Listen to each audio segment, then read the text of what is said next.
I want to tell a story about a family who lived here in Norfolk in the 15th century, in the 100 years or so that followed the Peasants' Revolt.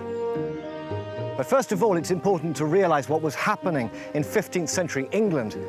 And basically, it was just constant fighting. One branch of the royal family, the Lancastrians, stole the crown. Another branch, the Yorkists, stole it back. It became known as the Wars of the Roses. It took about 40 years, and there was a lot of blood spilt. So on one level, nothing's changed.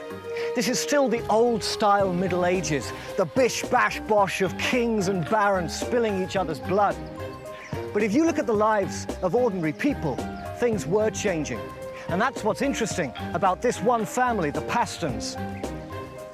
These are the formal gardens at Oxnead Hall, once the Paston family home. And they're pretty gorgeous. But the Pastons weren't always rich. They weren't always a gentry family. And their success shows how much England was changing in the 15th century. Their story is recorded in letters, and it starts with Clement Paston, who was a peasant. But he had done well working the cheap land available after the Black Death, and he bought his son an education. He became a lawyer and married well, and his son in turn was a lawyer, and he worked as a steward for a local gentleman, Sir John Fastolf.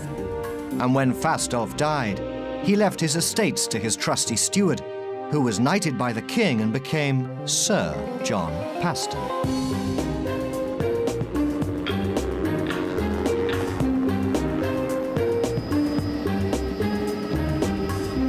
I'm flying just north of Great Yarmouth, and down there is what's left of Caister Castle, which was the castle that Sir John Fastolf left to John Paston in his will.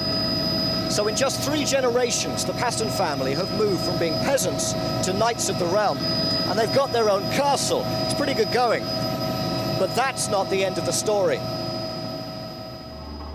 In those days, the big baron round here, the old-style medieval bigwig, was the Duke of Norfolk. And he took offense at the idea of some commoner living in a castle he had always rather fancied.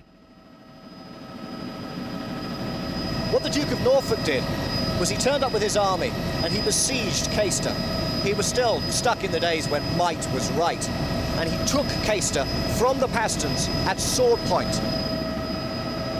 But what Sir John did next was truly amazing. He won his castle back, not by fighting, but through the courts. Sir John Paston, remember, was a lawyer.